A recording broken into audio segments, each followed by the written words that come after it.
तो हेलो दोस्तों, स्वागत है दोबारा से आपका हमारे एक नए एजुकेशनल वीडियो में। तो आज मैं ग्रो की अपनी वेबसाइट पे, ठीक है। और ज़्यादातर जो क्वेश्चंस आते हैं वो ये आते हैं यार, ये कि स्टॉक क्या है, एफएनओ क्या है या म्यूचुअल फंड्स क्या है।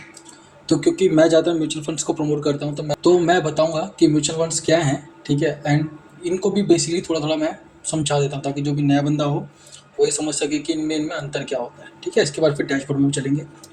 तो ये देखो, अभी हम ग्रो की वेबसाइट पे हैं और अगर आप में से किसी को भी इस पे अपना अकाउंट बनाना है तो मैं लिंक डिस्क्रिप्शन में दे दूँगा, आप वहाँ से बना सकते हो, ठीक है। और तो चलते हैं फिर स्टॉक्स में। स्टॉक्स में देखो, सबसे भी ना मेन ये 3-4 चीज़ होती हैं, जैसे निफ्टी 50, सेंसेक्स, बैंक निफ्टी, ठीक है। ये जब मार्केट ऊपर नीचे जाता है ना तो यहाँ पर आपको प्लस और माइनस में दिखेगा। जैसे कि आज देखो 0.45%, 0.41% और 0.72%। बैंक निफ्टी, सेंसेक्स निफ्टी ये सब ऊपर गए, मतलब यहाँ हरे में है तो मतलब पॉजिटिव रहे हैं मार्केट आज, ठीक है। ये अलग अलग जो ट्रेड हैं, स्टॉक्स हैं, उनके बारे में बताया जाता है यहाँ पर।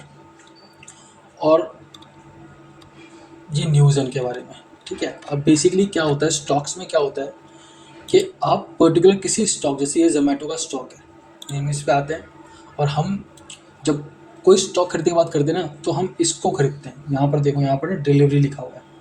तो डिलीवरी में जब आप जाओगे तो आपने बेसिकली कोई स्टॉक खरीदना है, तो जैसे आपने जोमेटो का स्टॉक खरीदना है तो आपने यहाँ पर एक स्टॉक के लिए 215 रुपये देने पड़ेंगे, ठीक है ना। अभी मैंने अमाउंट इसमें नहीं डाला हुआ इसलिए दिखा नहीं रहा, बट यहाँ पर आपको क्वांटिटी डालनी है। तो यहाँ क्वांटिटी जितनी आप डालोगे उतने रुपये यहाँ पर आपको जो है पे करने पड़ेंगे, उसी को गुना करके, ठीक है। अभी 206 का ये अमाउंट है और जो है आप इसको मल्टीप्लाई, जैसे यहाँ पर देखो अप्रोक्स 217 रुपये दिखा रहा है। अब मैं इसको करता हूँ 5, तो 5 में देखो 1081 रुपये आ गया यहाँ पर। तो मेरे पास इतना अमाउंट होना चाहिए तो पर्टिकुलर स्टॉक में बाय कर सकता हूँ, सीधी सी बात है, ठीक है। अब यहाँ पर क्या है कि स्टॉक्स में लोगों को तभी जाना चाहिए, किसी को भी अगर वो बिगिनर है तो स्टॉक में जाना नहीं चाहिए पहली बात तो। क्योंकि यहाँ पर क्या होता है, रिस्क सीधा सीधा आपका होता है। जोमेटो नीचे गया तो आप नीचे गए, अगर ये ऊपर गया तो आप ऊपर गए, सीधी सी बात है, आप कंपनी में भागीदारी ले रहे हो, ठीक है। किसी दूसरी वीडियो में बताऊँगा बहुत डिटेल में जाके कि स्टॉक्स में इन्वेस्ट कैसे करना चाहिए या क्यों नहीं करना चाहिए, ठीक है। चलो इसका बताते हैं एफएनओ में। एफएनओ भैया बहुत नया भी नहीं है लेकिन बहुत पुराना कॉन्सेप्ट भी नहीं है और बहुत नया भी नहीं है, ठीक है। तो यहाँ पर क्या है कि यहाँ पर आप डायरेक्टली ना इंट्राडे की तरह ट्रेडिंग कर सकते हो इन सभी में जाके, और पर्टिकुलर स्टॉक्स में भी जाके आप इंट्राडे ट्रेडिंग कर सकते हो, ठीक है। लाइक अगर मैं दिखाऊँ यहाँ बैंक निफ्टी को, तो मैं यहाँ से ये देख रहे हो, यहाँ पर ये दिखा रखा है। तो यहाँ पर आप चार्ट को पूरा देख सकते हो, अच्छे से समझ सकते हो। और अगर आपको इनको बाय वगैरह करना है तो यहाँ पर देखो ये कॉल निफ्टी 23,600, निफ्टी पुट 23,600, है ना, ऐसे करके आप इनमें से ले सकते हो। बट इसकी क्योंकि मुझे बहुत ज़्यादा नॉलेज नहीं है तो मैं ज़्यादा इसमें डीप नहीं जा पाऊँगा। बट ये कि इंट्राडे का है, आप इसमें तुरंत लेके तुरंत काम कर सकते हो। जैसे अगर मैं मान लो यहाँ पर दिखाता हूँ तो लाइक यहाँ पर ये बाय और सेल का भी आ रहा है, अलग अलग ट्रिपल नाइट्रेट, टीसीएस, बजाज फिंसर।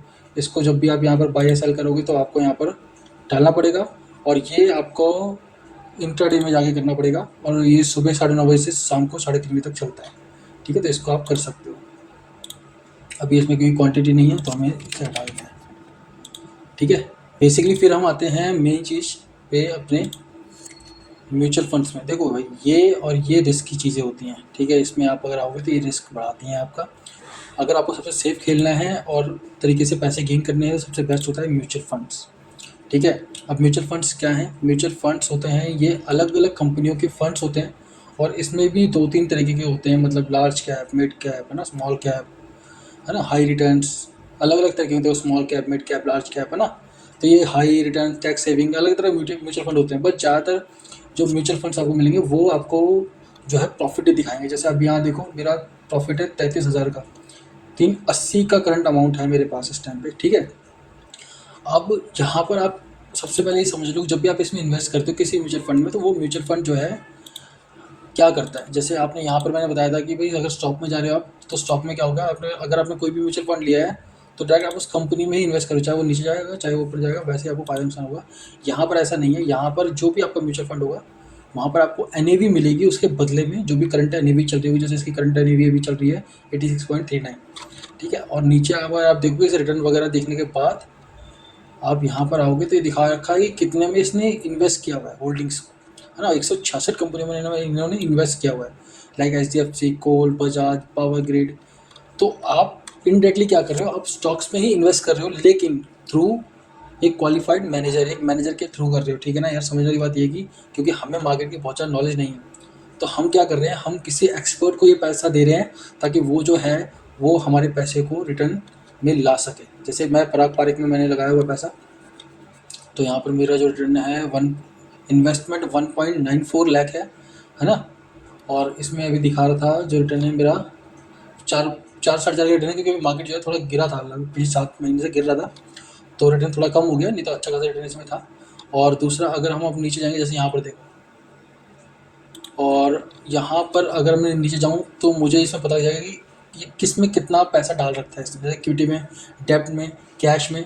दूसरा, अगर मुझे समझना है कि इसका मैनेजर वगैरह कौन है, तो मैनेजर वगैरह के लिए मैं नीचे और जा सकता हूँ, है ना। ये इस पर बात करेंगे अभी एक्सपेंस रेशियो पे। तो यहाँ जो फंड मैनेजर है ना, वो राजीव ठक्कर, रौनक, ओंकार, राज मेहता, है ना, ये सब जो है ना, ये सब इनके फंड मैनेजर रह चुके हैं। तो इनकी डिटेल्स आप ले सकते हो आराम से कि ये कौन है, इनका पास हिस्ट्री क्या है क्या नहीं है।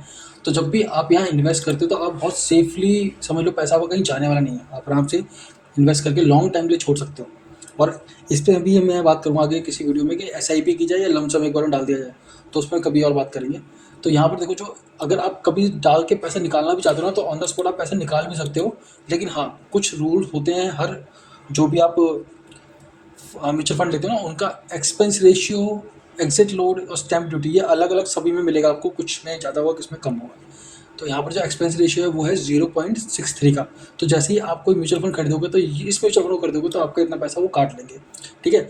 एग्जिट लोड कितना है कि 10% लेंगे, exit load of 2% if redeem 365 दिन, है ना। 365 दिन से पहले करते हो तो ये है, और अगर 1% लेंगे अगर इसके बाद करते हो तो 730 दिन के अंदर करते हो, तो ये रूल है। बाकी अलग अलग में अलग अलग रूल है। और 0.5% का जो है स्टैम्प ड्यूटी है, वो 2020 से लागू हुई है, ठीक है। तो ये है। और बाकी जो है ये 12% टैक्स है, ये जब बहुत बड़ा अमाउंट आपका होता है तब की बात है, तो अभी आपको इसकी ज़रूरत नहीं है, ठीक है। तो ये बेसिक डिटेल होती है जिससे कि आप ये क्लियर कर सकते हो कि भाई एक म्यूचुअल फंड क्या है, और स्टॉक मार्केट क्या है, और इंट्राडे ट्रेडिंग क्या है। तो ये तीनों मैंने समझा दिया आपको। और बेस्ट अगर आप सोचोगे, बिना रिस्क वाला पूछोगे, तो भाई म्यूचुअल फंड्स में आओ। इसमें आप कम से शुरू कर सकते हो, जैसे 500 रुपये से भी शुरू कर सकते हो और हाई से भी शुरू कर सकते हो। रिस्क आपके ऊपर है, लेकिन यहाँ ये जैसे अगर मैं डैशबोर्ड पे दिखाऊँ यहाँ जाके, तो अभी जैसे आज मेरा यहाँ पर 28 रुपये माइनस में है एक दिन में, ठीक है ना। तो मार्केट खैर बहुत ज़्यादा गिरा था, बट मार्केट ने बहुत कवर किया है, और आज ये बहुत दिनों बाद फिर से नीचे थोड़ा सा गया है, ठीक है। तो मार्केट ऐसे चलता है, कभी ऊपर कभी नीचे। अगर मैं किसी का भी एक का दिखाऊँ आपको, तो देखो मार्केट ऐसे चलता है। अगर मैं इसका ओवरऑल दिखाऊँ तो ये ऐसे गया, है ना।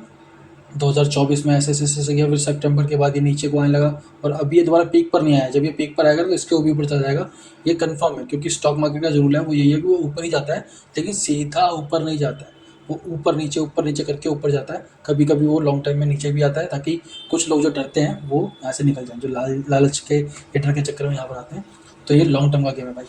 तो चलो, वीडियो अगर अच्छी लगी हो ना, और मज़ा आया हो, थोड़ा बहुत समझ आया हो, तो भाई लाइक कर देना। दूसरा क्या है कि अगर कोई डाउट रह गया तो भाई पूछ लेना।